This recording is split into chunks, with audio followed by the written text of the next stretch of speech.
Himachal news में आपका स्वागत है। मैं हूं आपके साथ रूबी और आइए करते हैं खबरों की शुरुआत।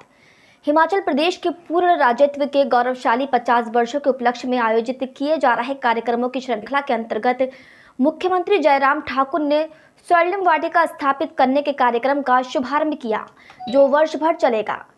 इस अवसर पर उन्होंने कहा कि इससे लोगों को आराम की सुविधा प्रदान करने के लिए रमणीक स्थलों को विकसित करने के साथ साथ प्रकृति के महत्व और इसके संरक्षण के बारे में शिक्षित करने में सहायता मिलेगी। इस प्रकार की पहल प्रदेश के वन क्षेत्र में वृद्धि में सहायक होगी। इससे शहरी और अर्धशहरी समुदायों को पौधारोपण गतिविधियों में शामिल कर वनों के महत्व और संरक्षण के बारे में जागरूक किया जाएगा। उन्होंने कहा कि ये वाटिका स्थानीय लोगों को मनोरंजन के लिए स्थान उपलब्ध करवाएगी, जहां उन्हें पैदल चलने और आराम करने की सुविधा उपलब्ध करवाई जाएगी। हिमाचल प्रदेश अपने स्टेटहुड के पूर्ण राज्यत्व के 50 वर्ष पूर्ण करने पर हमने हिमाचल प्रदेश में अलग अलग विभागों के माध्यम से अलग अलग इनिशिएटिव लेने के लिए कहा था और मुझे इस बात की प्रसन्नता है कि फॉरेस्ट डिपार्टमेंट की ओर से एक इनिशिएटिव की शुरुआत आज ही के दिन जो है वो शुरू की गई स्वर्णिम वाटिका के रूप में। और ये स्वर्णिम वाटिका ख़ास तौर से जहाँ टूरिस्ट डेस्टिनेशंस हमारी हैं, जैसे शिमला है, शिमला के अतिरिक्त और भी बहुत सारे ऐसे स्थान हैं, वहाँ पर्यटकों को भी आकर्षित करने में सफल होंगी और उसके साथ साथ में जो लोकल स्थानीय लोग हैं आस पड़ोस में नज़दीक के शिमला के, वो ऐसे स्थान पर आकर के आनंद ले सकते हैं। और इसमें ख़ास तौर से जहाँ तक शिमला की बात है, यहाँ पर हम जो प्लांट्स यहाँ पर लगा रहे हैं, वो प्लांट्स जो है वो सुंदरता की दृष्टि से अपना योगदान देंगे और उसमें फूल लगेंगे। अलग अलग स्पीसीज हैं जिनको यहाँ पर लगाया जा रहा है। मुख्यमंत्री जयराम ठाकुर ने कॉन्फेडरेशन ऑफ इंडियन इंडस्ट्री द्वारा आयोजित changing landscape of Indian pharma sector विषय पर आयोजित वेबिनार की अध्यक्षता करते हुए कहा कि पूर्व प्रधानमंत्री अटल बिहारी वाजपेयी द्वारा वर्ष 2003 में प्रदेश को प्रदान किए गए औद्योगिक पैकेज के कारण यहां फार्मा उद्योग को व्यापक स्तर पर बढ़ावा मिला है और अब वर्तमान प्रधानमंत्री नरेंद्र मोदी भारत को आत्मनिर्भर बनाने के लिए कोविड-19 से उत्पन्न चुनौतियों को अवसर में बदल रहे हैं। उन्होंने कहा कि कोविड महामारी ने हम सभी को अपनी स्वास्थ्य रणनीति पर पुनः विचार करने के लिए विवश कर दिया है। उन्होंने कहा कि वर्ष 2021-22 के बजट में केंद्र सरकार ने स्वास्थ्य क्षेत्र के लिए आवंटन में 137% की वृद्धि की है। प्रधानमंत्री नरेंद्र मोदी के कुशल नेतृत्व में भारत ने इस महामारी को प्रभावी रूप से नियंत्रित किया है और आज देश न केवल इस महामारी से लड़ने में आत्मनिर्भर बनकर उभरा है, बल्कि विभिन्न देशों को PPE किट, वेंटिलेटर और N95 मास्क जैसे उपकरण भी निर्यात कर रहा है। हमारा जो है फोकस जो है वो फार्मा सेक्टर पर, इस इंडस्ट्री पर पूरे देश भर में ही नहीं पूरी दुनिया भर में बढ़ा है, इसमें दो राय नहीं। और इसलिए अभी जो केंद्रीय बजट हमारा प्रस्तुत हुआ, उस बजट में भी आप सबने देखा होगा कि सबसे बड़ा इंक्रीज अगर किसी सेक्टर में अगर इस बजट में, केंद्रीय बजट में हुआ है, तो वो हमारा सीटू की तरफ से केंद्र सरकार के बिजली क्षेत्र को निजी हाथों में सौंपने के लिए पूरे देश में धरना प्रदर्शन किया गया। बिजली बोर्ड के कर्मचारी पूरे देश में हड़ताल पर हैं और कई जगह धरने प्रदर्शन कर रहे हैं। सीटू के कर्मचारी भी, उपभोक्ता भी सरकार की इस नीति के खिलाफ गांधी चौक में धरना प्रदर्शन कर रहे हैं। सीटू के राष्ट्रीय सचिव डॉक्टर कश्मीर सिंह ठाकुर ने कहा कि बिजली बोर्ड के निजीकरण करने से आम जनता पर इसका बुरा प्रभाव पड़ेगा और बिजली महंगी हो जाएगी। बिजली बोर्ड के डिवीजन, उपमंडल और सेक्शन तक सभी कार्य निजी ठेकेदारों के हवाले कर दिए जाएंगे। आम उपभोक्ताओं को बिजली के बिल भरना मुश्किल हो जाएगा। अभी राज्य सरकार द्वारा बिजली की दर बढ़ाने पर ही बिजली के बिल भरना मुश्किल हो रहा है। व्यापारियों और छोटे कारोबारियों के लिए भी बिजली के बिल अदा करना मुश्किल होगा। बिजली बोर्ड के निजीकरण से लाखों कर्मचारियों की नौकरी खत्म हो जाएगी। कर्मचारियों को पेंशन और अन्य लाभ नहीं मिलेंगे। सीटू बिजली कर्मचारियों के आंदोलन का समर्थन करती है और आम जनता से भी अपील करती है कि बिजली के निजीकरण के खिलाफ संघर्ष को तेज करें। वित्तीय वर्ष में तो सरकार ने क्या कर दिया, मनरेगा का बजट 41% कम कर दिया, ICDS का, आंगनबाड़ी का बजट 30% कम कर दिया और सारे देश में जहां विकास हो सकता था वो सारे देश को नीलामी पर लगा दिया। बैंकों का जो मैं आपको कह रहा हूँ, बैंक जो है अगर घाटे में हैं, क्यों है? एनपीए है, कर्जा ले रखा है बड़ी बड़ी कंपनियों ने, उसको वापस नहीं करते। और इसलिए जो है कृषि का बजट 6% कम कर दिया, सारा देश में जो है नीलामी पर लगा दिया पूरे देश को। इसलिए ये विनाशकारी बजट है और देश में इससे तरक्की नहीं होगी। अभी national highway authority of India के 5 राजमार्गों को, 5 जो बड़े राजमार्ग हैं उनको बेचने का फैसला कर लिया। ये सरकारी पैसे से बने हैं सड़कें, उन सड़कों को बेच रही है सरकार। 5 बड़ी सड़कों को जो national highway authority of India की है उनको बेच रही है। अभी कह रहे हैं हम सड़कें बनाएंगे लोगों के पैसे से, बेचेंगे उद्योगपतियों को। तो ये सरकार का नीति जो है देश के हित में भी नहीं है, जनता के हित में नहीं है, और इससे विकास नहीं होगा, विनाश होगा देश का। उधर केंद्रीय ट्रेड यूनियनों के संयुक्त आह्वान पर जिला मुख्यालय नाहन में सीटू के बैनर तले विभिन्न संगठनों ने केंद्र सरकार द्वारा लागू किए गए जन विरोधी कानूनों की प्रतियां जलाकर विरोध प्रदर्शन किया। मीडिया से बात करते हुए सीटू के जिला महासचिव राजेंद्र ठाकुर ने बताया कि गत वर्ष केंद्र सरकार द्वारा 44 श्रम विधेयकों को तब्दील करके 4 श्रम कोड में तब्दील कर दिया था। केंद्र सरकार इन 4 श्रम कोड को अप्रैल माह से लागू करने जा रही है, जिसका विरोध देश भर में किया जा रहा है। सीटू नेताओं ने कहा कि श्रम कानून मजदूरों ने अंग्रेजी हुकूमत से लड़कर बनवाए थे। उन्हीं कानूनों को आज देश की सरकार समाप्त करके मजदूरों और किसानों पर बड़ा हमला कर रही है। उन्होंने कहा कि कृषि और श्रम कानून के खिलाफ जिले में सामूहिक रूप से इस प्रदर्शन को आगे बढ़ाया जाएगा।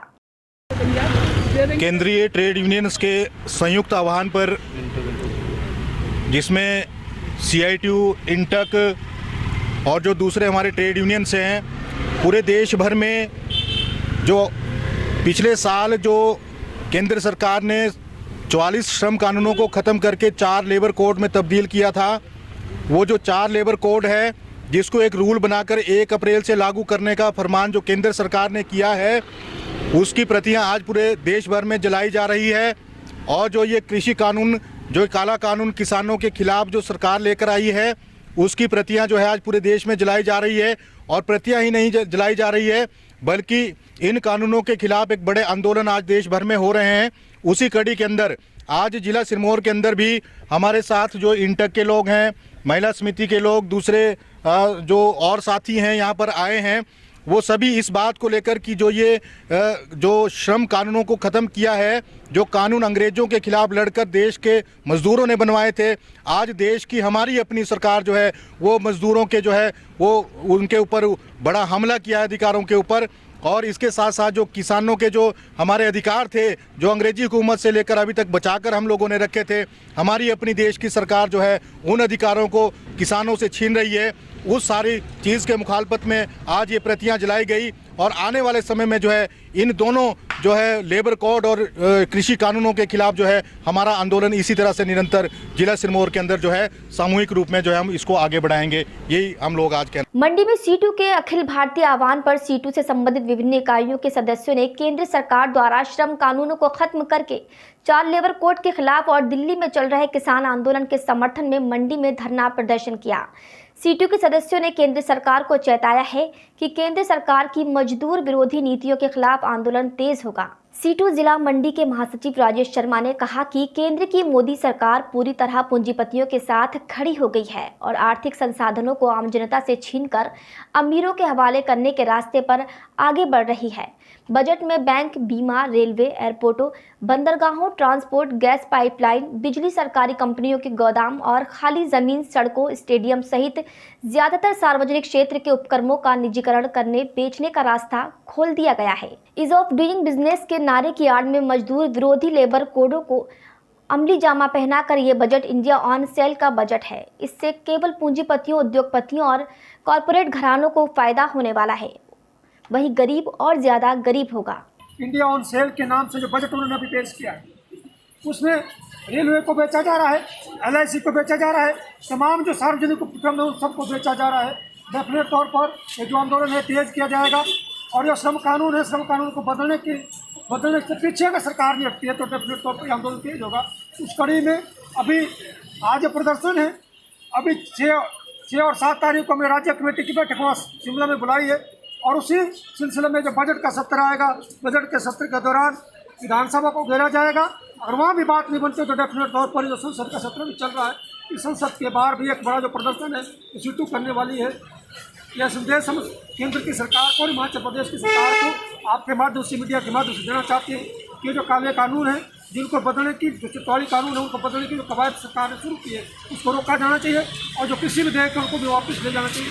अन्यथा ये जो आंदोलन है ये तीखा किया जाएगा, तेज किया जाएगा, उसकी पूरी जिम्मेवारी केंद्र की सरकार की। धन्यवाद। राजेश कुमार शर्मा, सीटू। फॉरेंसिक लैब धर्मशाला बहुत जल्द भारत सरकार की निर्भया योजना के तहत और भी हाईटेक होने जा रही है। इसके लिए भारत सरकार और राज्य सरकार की ओर से 7 करोड़ 29 लाख रुपए भी मंजूर हुए हैं, जिसकी पहली इंस्टॉलमेंट 3.5 करोड़ रुपए क्षेत्रीय फॉरेंसिक लैब धर्मशाला के पास भी पहुंच चुकी है और इसके तहत यहां हाईटेक मशीनों की इंस्टॉलेशन का काम भी शुरू हो चुका है। इन मशीनों की धर्मशाला की लैब में इंस्टॉलेशन के बाद बच्चों और महिलाओं के साथ घटित होने वाले आपराधिक मामलों की रिपोर्ट्स को दिनों की बजाय घंटों में हासिल करने का लाभ मिलेगा। साथ ही जिन मामलों को सुलझाने के लिए पुलिस विभाग को फॉरेंसिक लैब से रिपोर्ट्स के लिए महीनों का इंतजार करना पड़ता था, वो इंतजार बेहद ही कम हो जाएगा। इससे मामलों को तुरंत सुलझाने में भी सफलता हासिल होगी। इतना ही नहीं, कई बार जिन मामलों में साक्ष्य के तौर पर मोबाइल फ़ोन रिकॉर्ड पुख्ता भूमिका निभाते हैं, अगर उन मोबाइल फ़ोन को अपराधियों द्वारा पूरी तरह से क्षतिग्रस्त कर दिया जाता है तो भी इन मशीनों के जरिए उस मोबाइल का हर रिकॉर्ड हासिल किया जा सकता है, जो कि अपने आप में ही एक बड़ी उपलब्धि है। निर्भया स्कीम जो भारत सरकार की स्कीम है, जिसके अंतर्गत महिलाओं एवं बच्चों से रिलेटेड अपराध में डीएनए रिपोर्ट या साइबर रिपोर्ट्स को तुरंत जारी करने के तहत भारत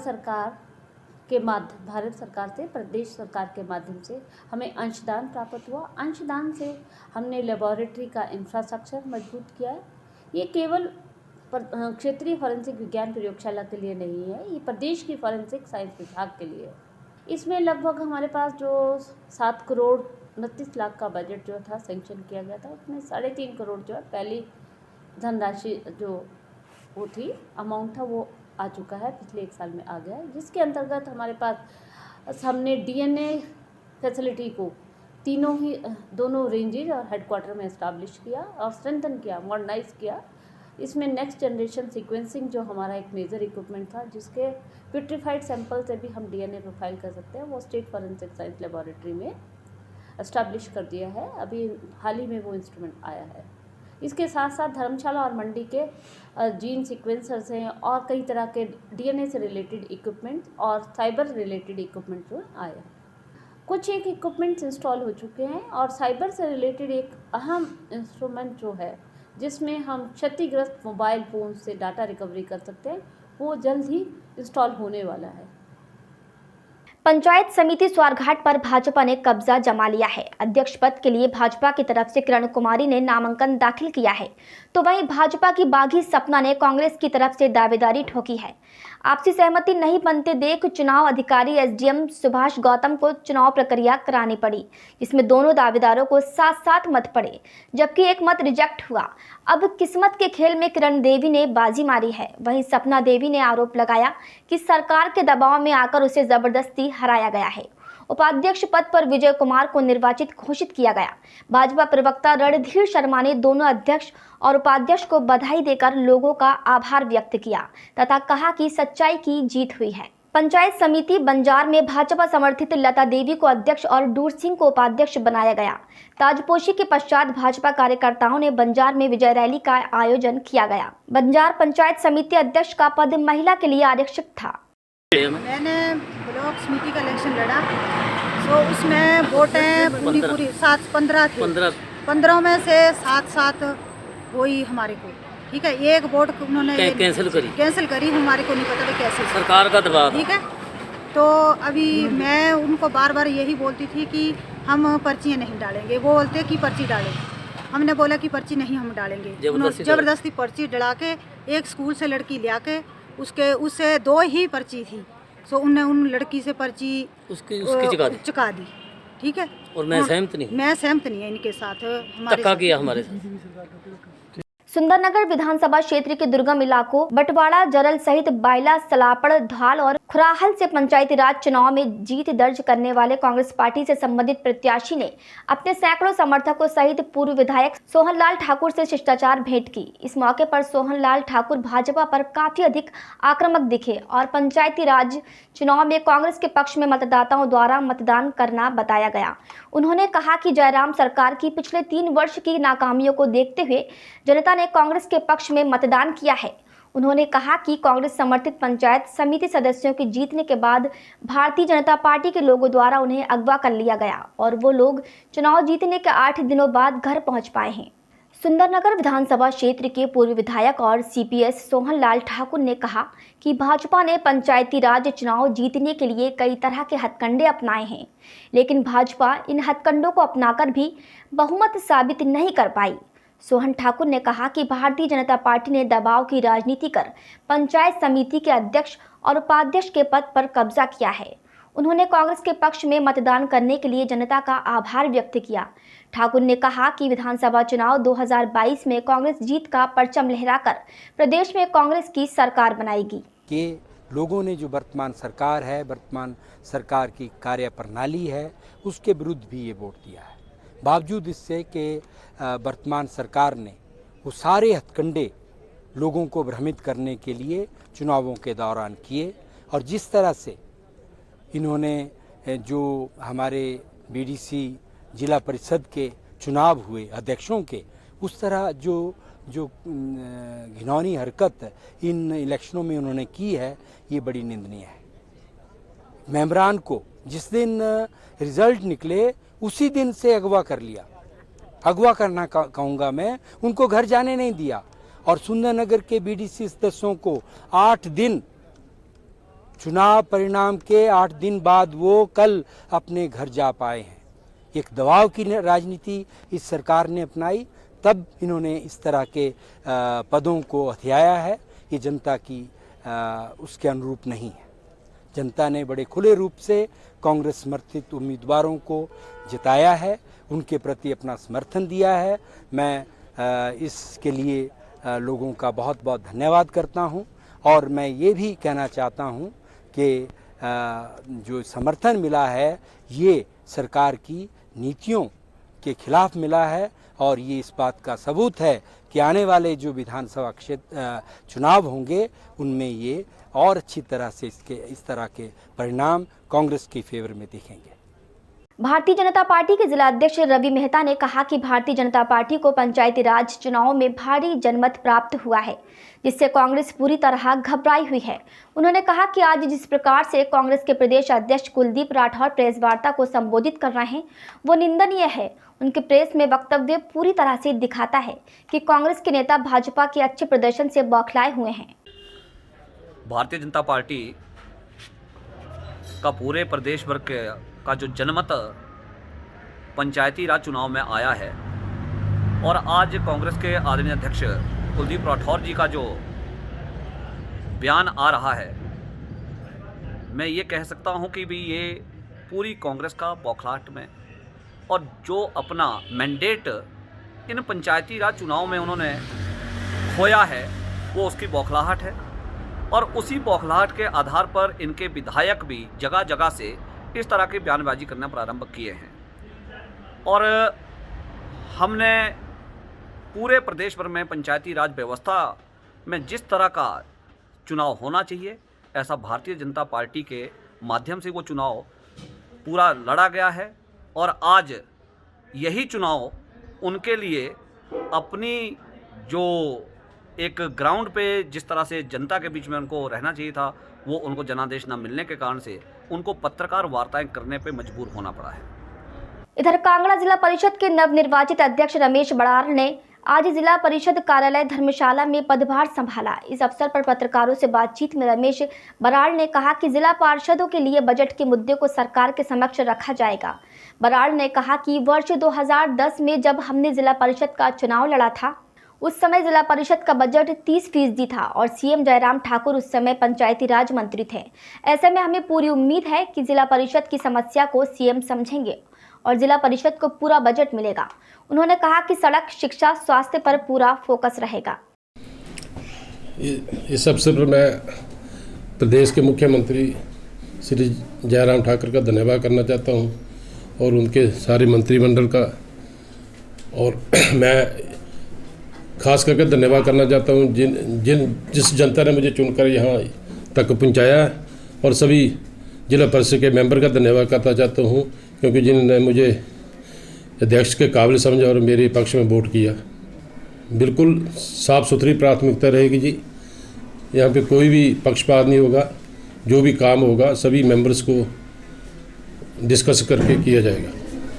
ये सड़क है, बिजली है, पानी है, शिक्षा है, स्वास्थ्य है, इस पर हमारा मेन फोकस रहेगा। विकास को, कांगड़ा जिला के विकास को आगे बढ़ाया जाएगा। हमारी रणनीति रहेगी, हम सरकार के समक्ष अपना यहाँ जिला परिषद का विषय रखेंगे, क्योंकि जब हम 2010 में हमने चुनाव लड़ा है जिला परिषद का, तो हमारा बजट 30% था। तो हमारे उस समय, और जो हमारे मुख्यमंत्री हैं उस समय हमारे वो पंचायती राज के मंत्री थे, और उनके स्वयं में हमें बहुत काफ़ी बजट आया। तो वो अब हमारे मुख्यमंत्री वो ही हैं, तो बड़ी भांति समझते हैं और इस बात को समझेंगे, और जो हमारा बजट है वो हमें पूरा मिलेगा। श्री राम जन्मभूमि मंदिर निर्माण निधि समर्थन अभियान के लिए सिरमौर जिला में श्री राम दरबार रथ यात्रा का नाहन में समापन हुआ। श्री राम दरबार रथ का नाहन पहुंचने पर स्वागत किया गया। इस दौरान शहर में भव्य कलश और शोभा यात्रा निकाली गई, जिसमें बड़ी संख्या में लोगों ने भाग लिया। श्री राम दरबार जिला के कई इलाकों में गया, जहां लोगों ने भरपूर सहयोग दिया। रथ यात्रा के बाद जिले में अब निधि संग्रहण टोलियां घर घर जाएंगी और राम मंदिर निर्माण के लिए लोगों से सहयोग की अपील की जाएगी। हमारा जो श्री राम जन्मभूमि मंदिर निर्माण निधि समर्पण अभियान 27 जनवरी से 15 जनवरी से और 27 फरवरी तक चलने वाला है, उसी के अंतर्गत हमारा श्री राम दरबार रथ 25 जनवरी से पूरे जिला में का भ्रमण करते हुए आज उसका समापन नाहन चौगान में कलश यात्रा, श्री राम दरबार रथ यात्रा और शोभा यात्रा के साथ विधिवत इसका समारोह आज होने वाला है। खबरों में फिलहाल इतना ही। ताज़ा अपडेट्स के लिए बने रहिए हिमाचल न्यूज़ के साथ। नमस्कार।